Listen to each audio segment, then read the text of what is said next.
another episode of the podcast. Simon Matthews with you, and I'm here with Dr. Liana Lianov, the founder and president of the Global Positive Health Institute. We're continuing our exploration of the book Strengths in the Mirror, really understanding all the various tools that we can bring and make use of in our daily lives that can support us into greater experiences of thriving, of positive health and well-being. And of course, the toolkits that we're talking about are not toolkits that need to be purchased from a store. These are our own internal resources, things that we either have or can develop in ourselves to be able to do this. So we're going to look today at the next set of tools in Strengths in the Mirror. This is the third toolkit, if you like, focused around the principles of social connectedness. Liana, I wonder if you can share a little bit to start off with about why this makes such a big difference to us. Yes, thank you, Simon, and thank you for always doing such a great job moderating. And I'm very excited to delve into this topic of relationships and social support, which is the most robust area of positive psychology based on science and good science, what we call long cohort studies.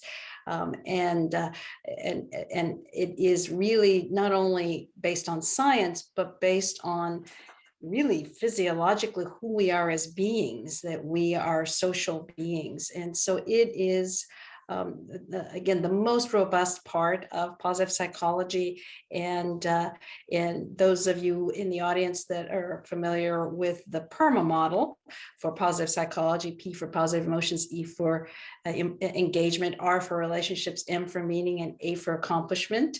And we can talk about that, and we've talked about that in other segments. The R in the middle for relationships, really, when I write out PERMA, I make that R extra big because that's the granddaddy of them all. It relates to all the other components as well, reinforces them. They all reinforce each other, of course. But that's, if we do nothing else for ourselves in terms of our emotional well-being, mental well-being, even physical well-being, we had better make good use of our social connections. Mm-hmm. I wonder if you could say a little bit about the language that we use here. So, for example, social connection, and indeed the word connection, is used extensively on social media platforms. Why is it that someone with 3,963 connections may not be thriving? Yes, well, we do throw around a lot of terms that are not as meaningful when it comes to our well-being, and connecting on social media is a different kind of connecting, and it is not the kind of connection that we're talking about. In fact, there is some research around social media and how high use of social media may actually be associated with increased anxiety and depression.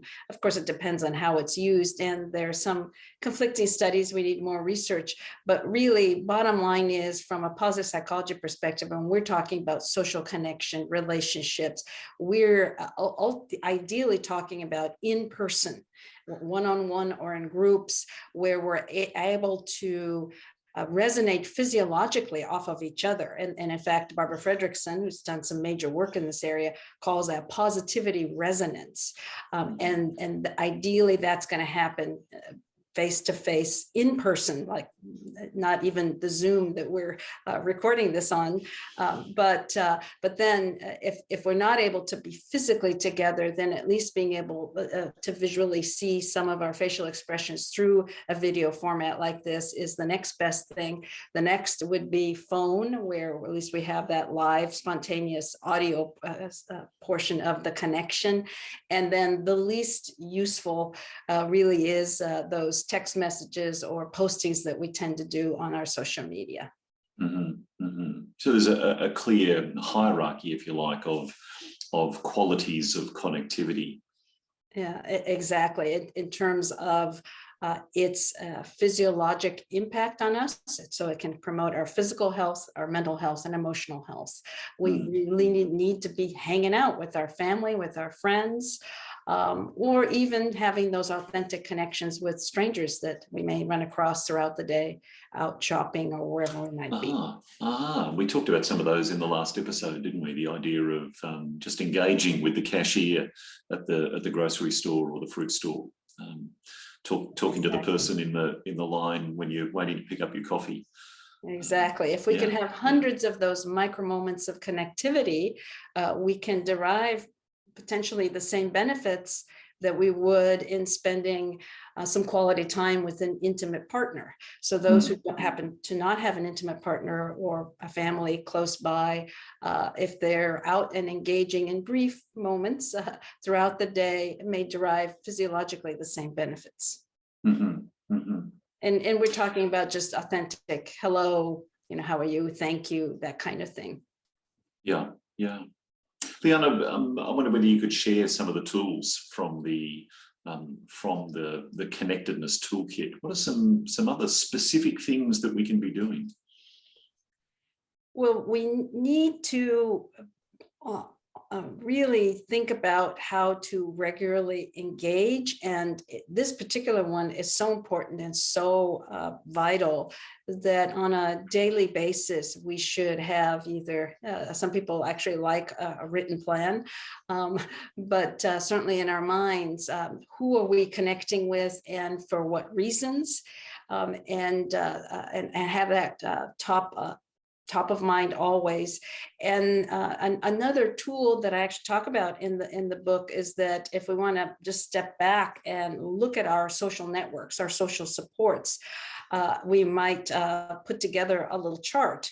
And at the top, we can list all of the people that are in our lives that are accessible to us personally and professionally, and maybe on what we call the x-axis there, listing our social needs. And they might be different things. We might want to look for a partner to go walking with. We might like to have someone that we can share a particular hobby with, make some art with. Maybe we just simply need a ride to a gathering. So a regular might be a faith group gathering or other class, for example, whatever those needs are. And then we go through and see who can meet which needs and where the gaps are. And so that's a very proactive little tool to then say, and then how do I fill those gaps? Because when we talk about social connectivity, it's clearly not one size fits all. In fact, we all need quite a variety of them. And in fact, some of the science shows that the more variety we have in terms of social connection, the more robust is the response on us, on ourselves and our bodies physiologically, chemically, emotionally, etc. So for example, we have family, we have neighbors, we have people in our faith groups. Maybe we're taking a class, so we interact with those people.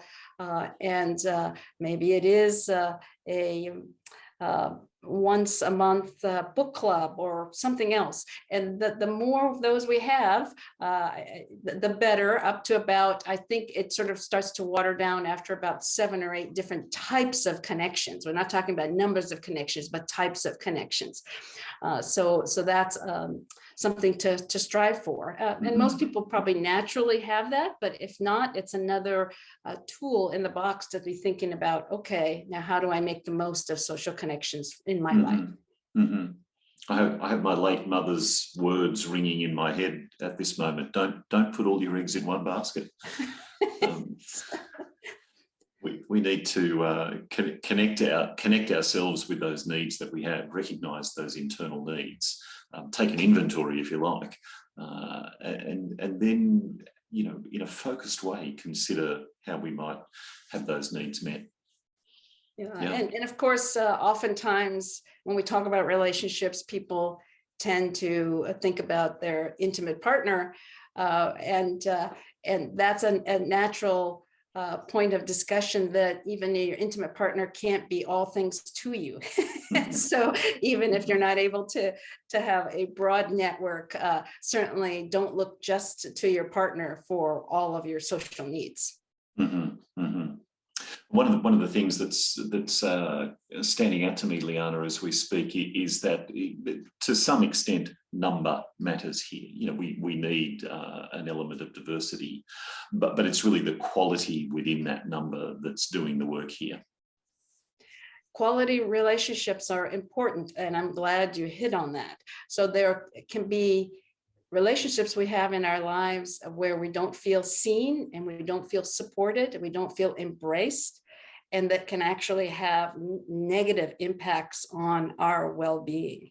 So we do need to be cognizant that that not all of our connections may benefit us, and usually, if we're really honest with ourselves, we'll have a sense that perhaps there's a connection we have.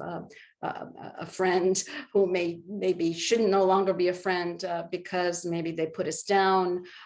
They don't really listen to us in a way that helps us to feel understood, valued, accepted.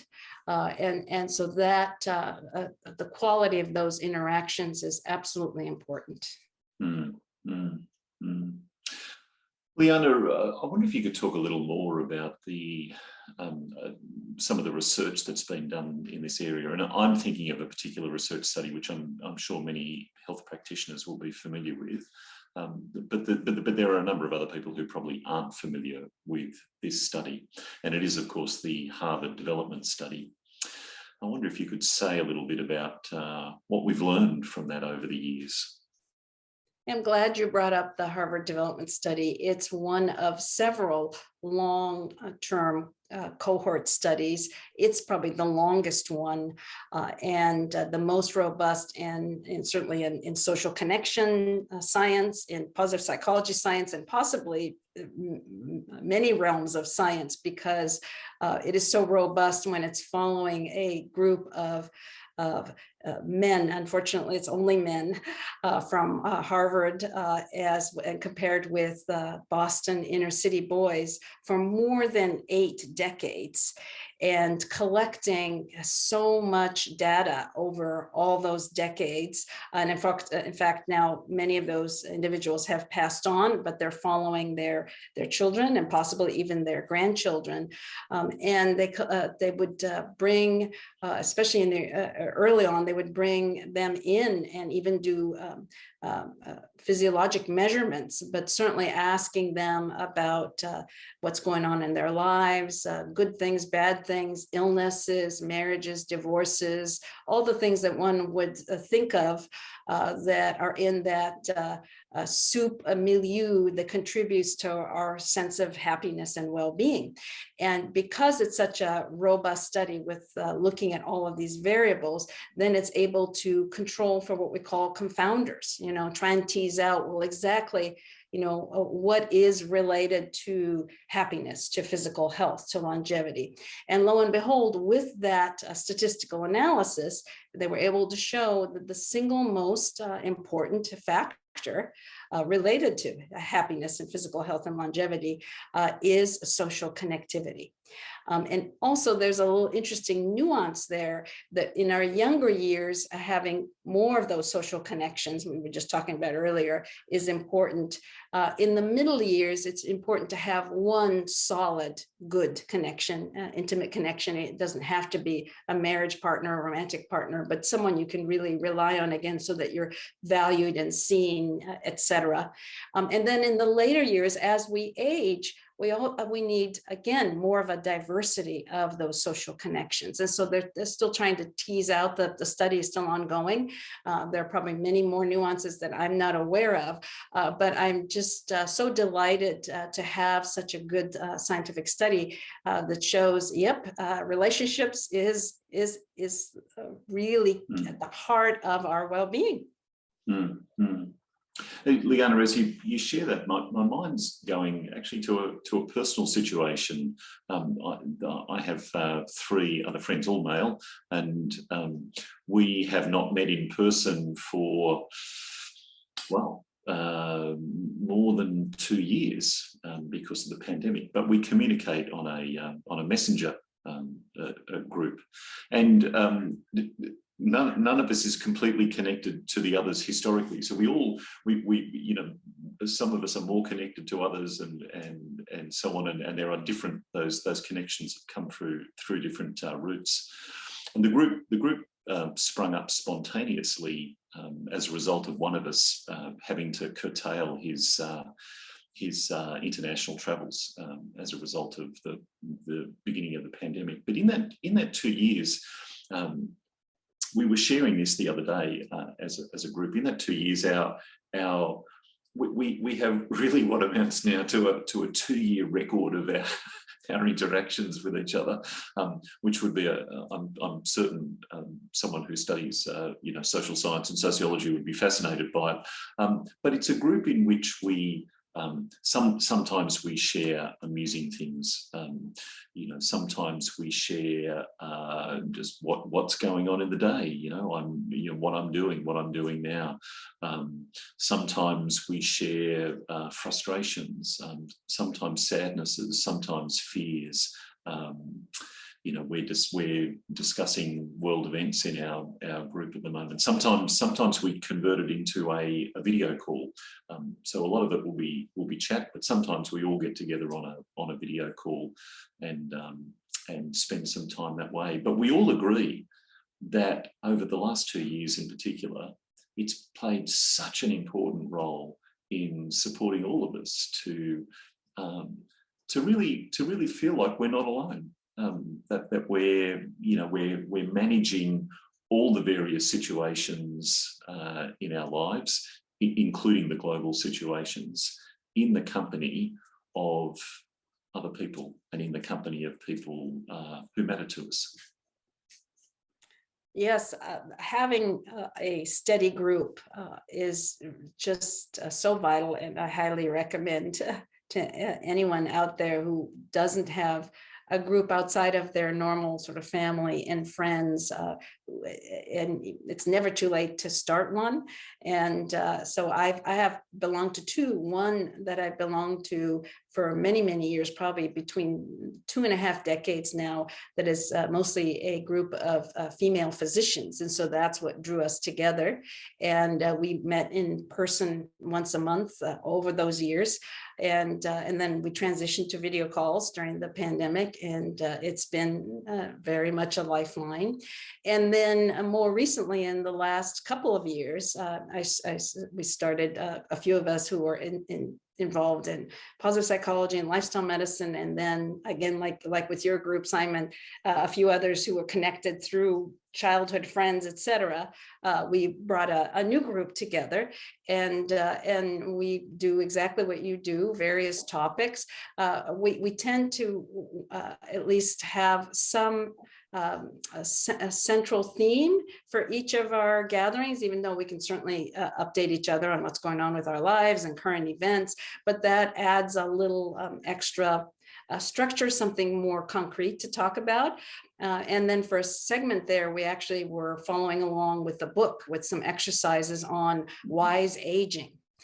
Is the book, and had some exercise at the end, and then we each would do the exercises and get together and share.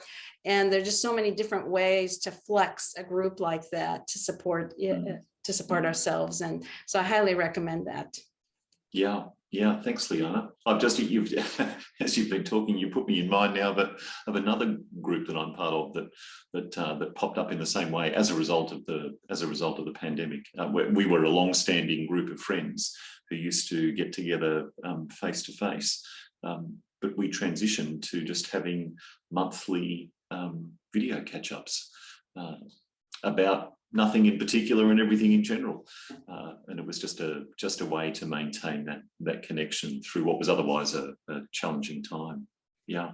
And even looking forward to, and I've had some of the others in our groups, both of those groups, say that just seeing that on the calendar just gave them a positive boost, positive emotions, and something to look forward to connecting with others. Yeah. It's kind of an analog, isn't it? It's the opposite of something that we were talking about last time. The idea of positive reminiscences, looking back into past experiences that we have had, and in a sense reconnecting with the pleasure of those, versus looking forward into anticipated experiences and starting almost to prospectively experience the pleasure of those.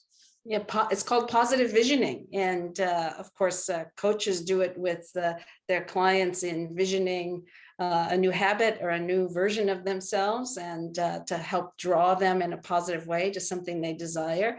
But it can be, yeah, just about a very specific gathering, or we were just recently with another group, we were talking about vacations, and a lot of the benefit of vacations is the planning and the looking forward to vacations. So it's all that positive visioning again is really a wonderful way to engage ourselves physiologically when we need a boost in the moment.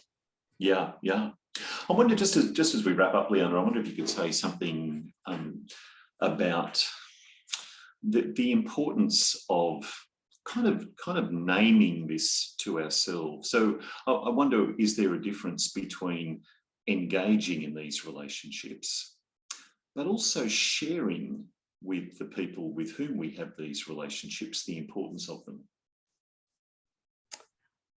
Excellent question, because really what you're getting at is around gratitude practice, and that we can, and there is such a thing as like a gratitude visit, which is a formal visit where one sits down and expresses gratitude for a connection with someone else. But even just short of that, expressing our thankfulness to have these people in our lives, and also showing it through acts of kindness, we start to pull in other elements of positive psychology that are very reinforcing.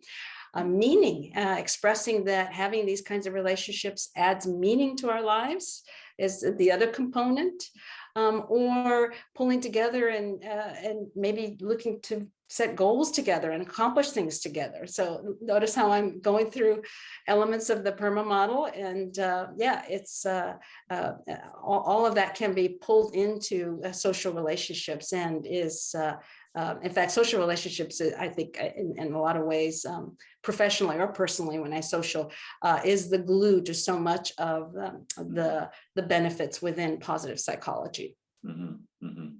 And all of these things, of course, connect with each other in such complex ways. Liana, it's been lovely as always to speak with you about these ideas and be digging into the sorts of very, very practical tools that we can all be using every day in our own lives to give ourselves that sense of being connected, the sense of thriving, the sense of really living, and living to the fullest extent that we possibly can. If you haven't yet, remember to like this episode, subscribe to the channel, and also, of course, share with a friend or a colleague. Share it with someone who might be interested in understanding more about the work of the Global Positive Health Institute and more about the role that positive health plays for all of us, whether we're practitioners or really anyone in our lives and in our circles. A quick plug for one of the activities of the Global Positive Health Institute, that's Tiny Health Stories. You can see it at www.tinyhealthstories.online.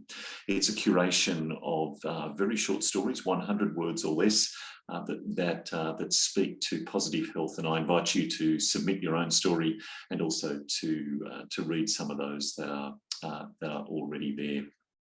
Beyond that, thank you again, Liana, for your time, and look forward to being back with you again for another episode soon. Thanks, everyone. Thank you, Simon. Thank you, everyone. See you next time. And thank you for being followers of the Global Positive Health Institute. We greatly appreciate it. Bye-bye. All right.